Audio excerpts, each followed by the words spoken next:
Conrad Curze, the Night Haunter, is one of the most tragic and terrifying figures in the Warhammer 40k verse.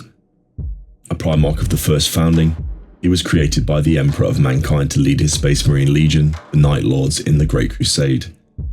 However, unlike his brothers who embodied nobility and heroism, Curze was plagued by prophetic visions of a grim future and possessed a deeply fractured psyche. This darkness ultimately led him down his path of brutality, terror, and ultimately damnation. This deep dive will explore the complex details of Curze's life, his motivations, and his lasting impact they had on the Imperium and the galaxy. Greetings all, I'm your guide, the Archivist. Today I will dive into an overview of Curze, their rise in power, and their final fate. Before we begin, please make sure to like and subscribe waypoints down below, so that more people can learn from their archives. Born on the perpetually dark and crime-ridden world of Nostromo, Curze's early life was nothing short of a nightmare. The planet inhabitants were trapped in a cycle of poverty, violence and corruption, with gangs ruling the streets and the powerful exploiting the weak. From his earliest years, Curze possessed the ability to see the future, a gift that became a curse. He witnessed the inevitable decay and depravity that plagued Nostromo and, more disturbingly, saw similar horrors awaiting the galaxy at large.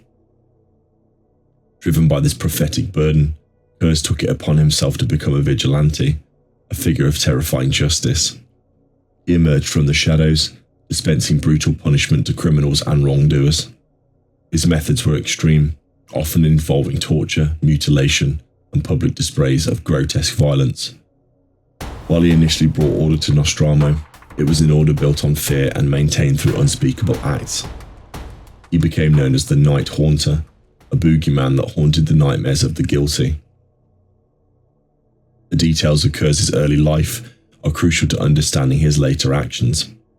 He was shaped by a world devoid of hope, a world where justice could only be achieved through fear and violence. This warped his sense of morality, coupled with the burden of his prophetic visions, formed in the foundation of his tragic downfall.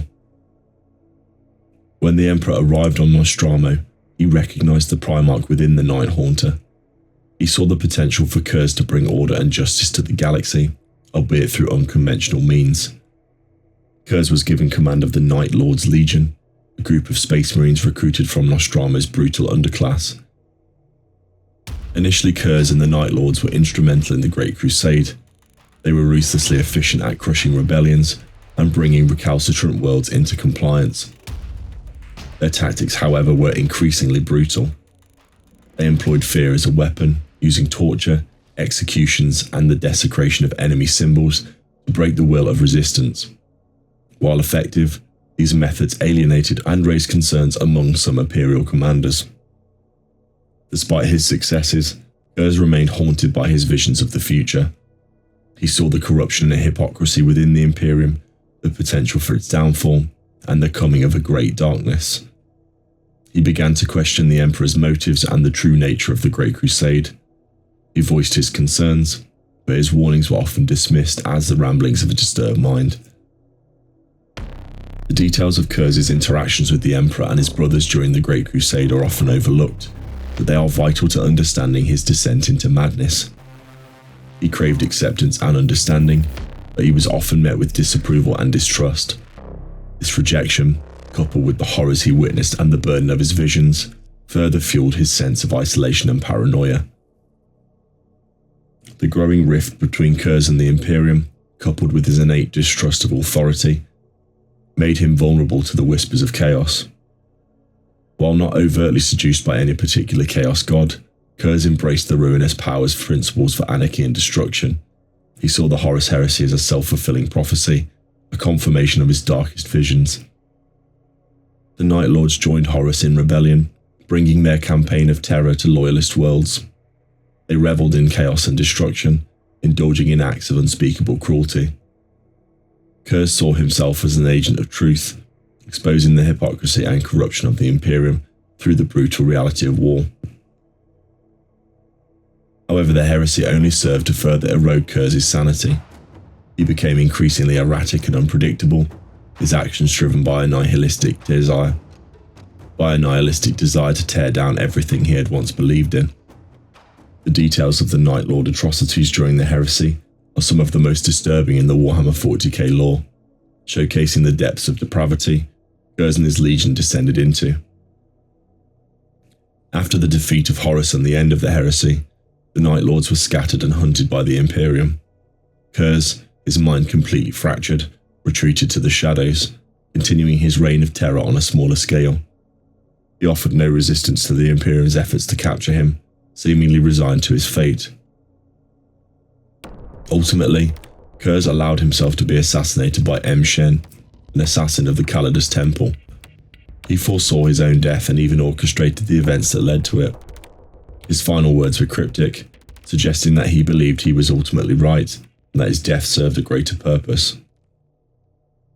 The details surrounding Curze's death are shrouded in ambiguity.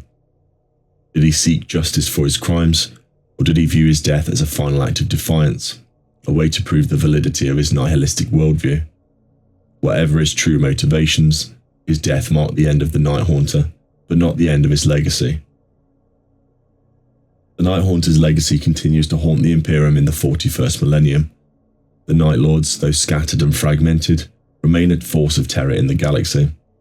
They are known for their brutal acts, their use of fear as a weapon, and their unwavering loyalty to the principles of anarchy and destruction. Curze's example serves as a cautionary tale about the dangers of unchecked power, the corrupting influence of fear, and the importance of hope in the face of adversity. He represents the darkest aspects of the Imperium, a reminder of the lengths in which he is willing to go to maintain order and control. The details of Curze's life and death continue to fascinate and horrify Warhammer 40,000 fans. He is a complex and tragic figure, a victim of circumstance and a perpetrator of unspeakable acts. His story serves as a chilling reminder of the fragility of the human psyche and the enduring power of darkness. He remains a potent symbol of the grim darkness of the far future, where there is only war, and the shadows of the past continue to shape the present. His tale is a deep and disturbing one, full of detail that paints a picture of a broken soul in a galaxy teetering on the brink of destruction. And so I have now covered the content for this video, but if there's anything that has been missed, please share them in the comments down below. If you enjoyed this content, please remember to like and subscribe waypoints down below. In the grim dark of the far future, there is only war.